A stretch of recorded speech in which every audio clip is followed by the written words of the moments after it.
সাবেক প্রধানমন্ত্রী ও BNP chairperson Begum Khaleda জিয়ার রুহের মাগফিরাত কামনায় বাংলাদেশ জাতীয়তাবাদী উলামা দল সীতাকুণ্ড উপজেলা শাখার আয়োজনে দোয়া মাহফিল অনুষ্ঠিত।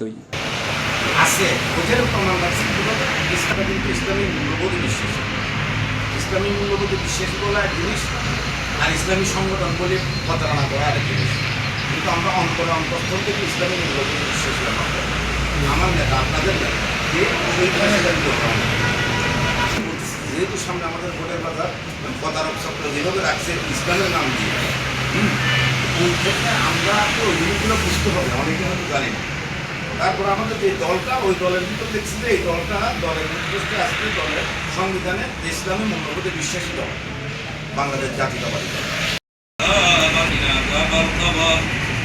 রবিবার বাদে মাগরিব বাটিয়ারি ইউনিয়নের মাদাম বিবির হাটর তলর অস্থায়ী কার্যালয়ে এই দোয়া মাহফিল অনুষ্ঠিত হয়। এ সময় আলোচনা সভায় মরহুমা বেগম খালেদা জিয়ার দীর্ঘ রাজনৈতিক সংগ্রাম, গণতন্ত্র প্রতিষ্ঠায় তার অবদান ও দেশের প্রতি তার ভালোবাসার হতাও স্মরণ করা হয়। এ সময় দেশ জাতির শান্তি, স্থিতিশীলতা ও গণতন্ত্র পুনরুদ্ধারের লাই বিশেষ মোনাজাত করা হয়।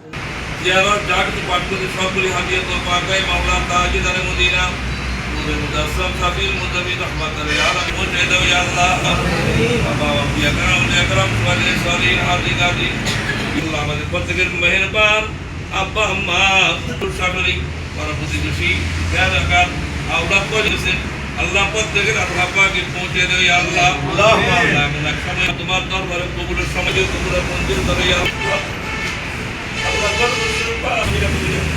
দেখা দেখা ইচ্ছা ইচ্ছা আনন্দ করে মায়ের মুখুলি আল্লাহ যত রকম গোনা করে আল্লাহ আমরা জাতীয়তাবাদী বাংলাদেশ জাতীয়তাবাদী দলের উপজেলা উলামা দলের সভাপতি মোহাম্মদ কাজী আজমের সভাপতিত্বে পবিত্র কোরআনুল তেলাওয়াত গুজি দলের সিনিয়র সদস্য হাফেজ মোহাম্মদ পারভেজ।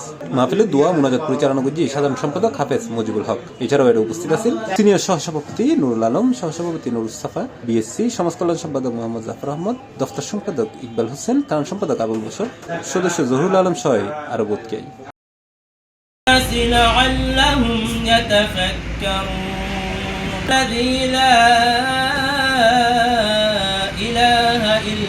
আমাদের মাঝে আমরা দানশীলের প্রতীক বানাই, এমপি বানাই, সকলে পাঠাতে পারি। আল্লাহ আমাদের জন্য মন্ত্রী হয়ে আসবেন ইনশাআল্লাহ। আল্লাহ শেষবারের মতো ফরিয়াদ করি, আল্লাহ আল্লাহ বেগম খালেদা জিয়া জীবন গুণাগুলি মাফ করে দিয়ে আল্লাহ জনাব। C plus TV, Chittagong.